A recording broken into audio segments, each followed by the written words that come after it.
Okay, boys and girls, in this session we're going to be looking at OS maps, Ordnance Survey maps, and we're going to be looking at the scale bar and how we calculate distance on a map.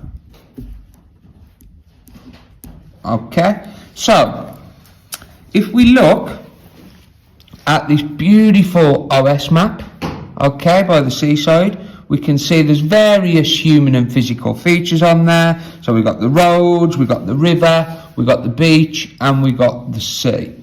Now, we need to be able to work out the differences between 2 points on any particular map. Now, generally,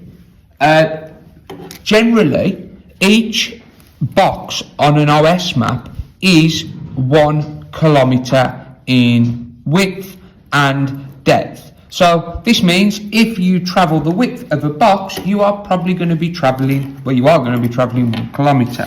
Okay, so let's use our ruler and have a quick measure of this box. Brilliant. The box is 4 centimetres in length.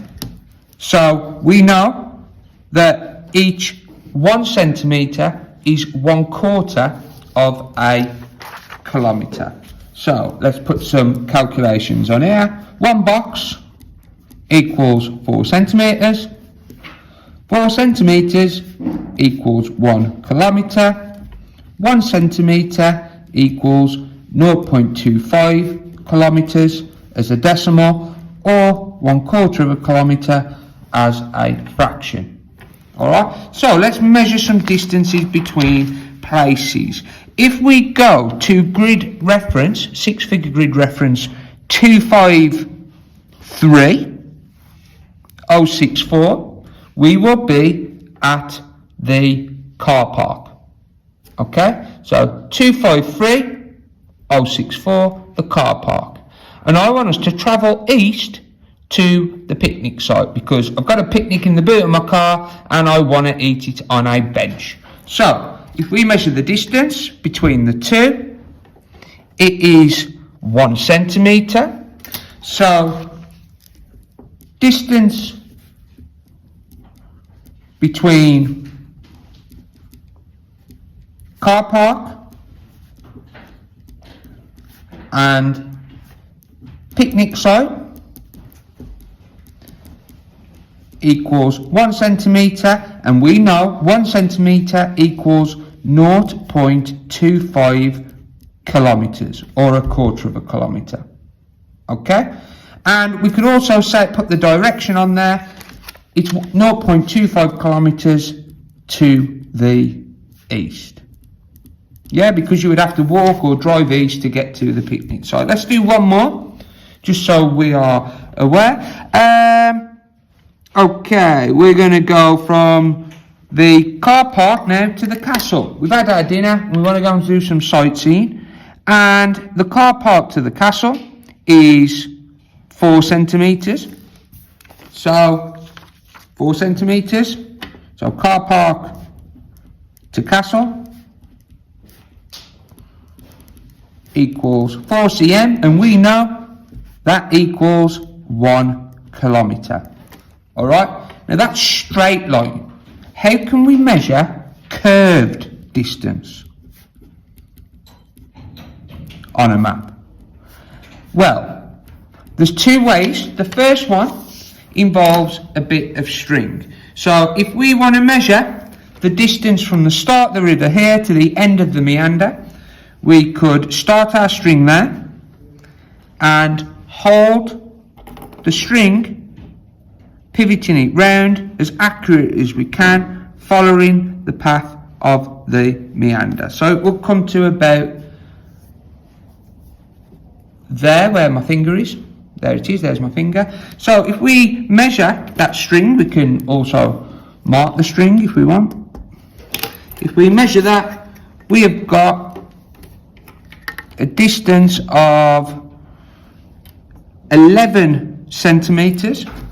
So the distance equals 11 cm, and we know that there's 4 cm to a kilometre. Doesn't quite go into 4 3 times.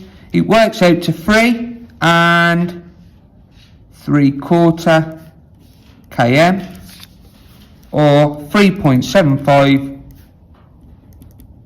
as a fraction. Actually, no, I'm wrong, and it's all right to make mistakes. 11 centimetres, it should be 2 3/4, or 2.75 km. Yeah, because 11 centimetres, we've got 2 4 lots of 8, taking us up to 10, and then 3 0.25s, taking us up to 0.75. Sadly, most people don't carry a bit of string round with them, but there is another way we can do this, and that is just using a piece of scrap paper.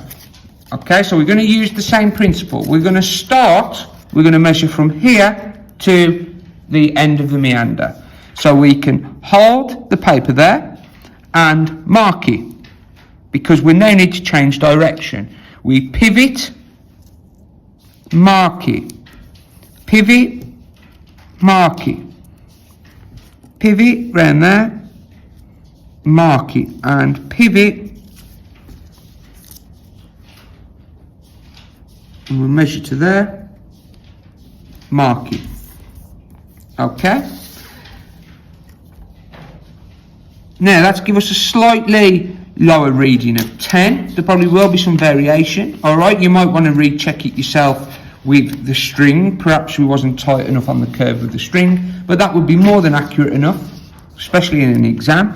So the distance again is on the string, on the paper, it was 2.5 km. All right, but that would be absolutely fine. You'd still get the marks of the tolerance. All right, so that is distance scale on a map.